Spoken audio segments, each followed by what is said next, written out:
दर्शकों, आज हम आपको बताएंगे सहारा ग्रुप को बेसहारा करने वाले रोशन लाल की कहानी। नमस्कार, मैं हूं राकेश पवार। 20 साल भी नहीं बीते हैं कि इस बात को जब सुब्रत राय सहारा के बेटे की शादी में सदी के महानायक अमिताभ बच्चन अपने पूरे परिवार के साथ बारात में नाच रहे थे। देश के प्रधानमंत्री घुटने खराब होने के बावजूद मंच पर चढ़कर वर वधू को आशीर्वाद दे रहे थे।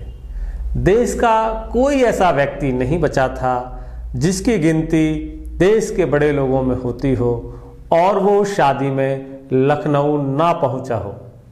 2500 मुख्यमंत्री, पूरी केंद्र सरकार और यूपी सरकार वहां थी।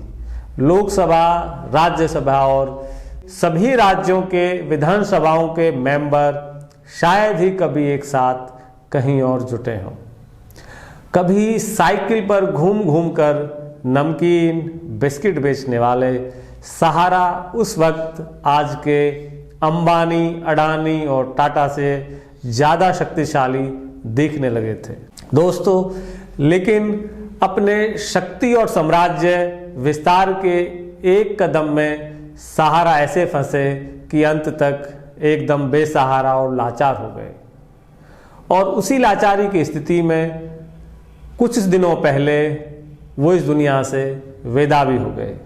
दोस्तों, उन्होंने कभी सपने में भी नहीं सोचा रहा होगा कि रोशन लाल नाम का एक आदमी जो इंदौर का रहने वाला था, वो उनकी जगमगाती हुई दुनिया को बेनूर और कम रोशन कर डालेगा।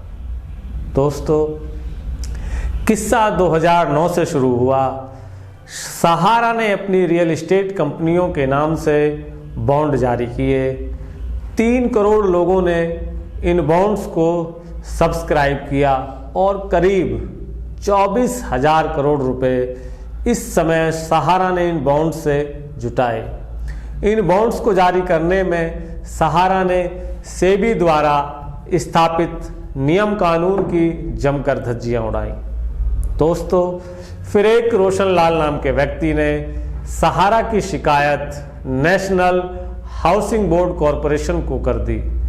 नेशनल हाउसिंग बैंक ने सहारा को उस समय चिट्ठी के आधार पर नोटिस भेजा, तो सहारा ने बैंक को ये कहकर धुतकार दिया कि ये तुमसे रिलेट मामला नहीं है।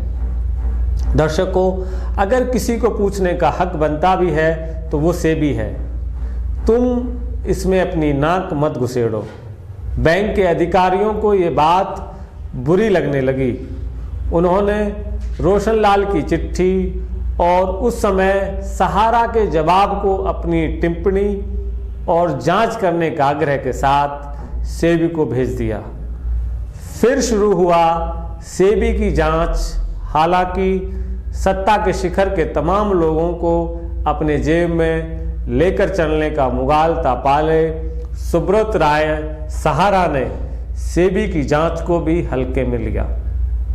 दोस्तों, सेबी ने जब उनसे इन बॉन्ड्स के बारे में पूछताछ की तो सहारा ने 31,669 कॉटन से भरे 127 ट्रक भरकर डॉक्यूमेंट सेबी के दफ्तर भेज दिए कि लो पढ़ लो और कर लो इनकी जांच।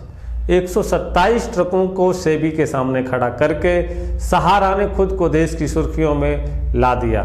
मुंबई में सेबी के दफ्तर के सामने लगे ट्रैफिक जाम ने पूरी मीडिया का ध्यान इस मामले पर आकर्षित कर दिया। उस समय वित्त मंत्री प्रणब मुखर्जी थे। प्रणब मुखर्जी ने जांच पूरी ईमानदारी से वो इस बात को सुनिश्चित करवाया। सेबी ने सहारा से गलत तरीके से जुटाए निवेशकों के पैसे को 15% ब्याज के साथ लौटाने के लिए कहा। सहारा वो पैसा नहीं लौटा पाए। मामला सुप्रीम कोर्ट पहुंचा और सहारा जेल पहुंच गए। उसके बाद दिन ब दिन सहारा बेसहारा होते चले गए। दोस्तों, और फिर जो हुआ हम सब ने देखा ही है। इसलिए आप मेहनत, किस्मत और तिगड़म के सहारे भले शिखर पर पहुंच जाएं, लेकिन 2 बातें हमेशा याद रखिए। पहली, अहंकार मत करिए। दूसरा, शिखर पर पहुंचा जा सकता है, शिखर पर घर नहीं बनाया जा सकता।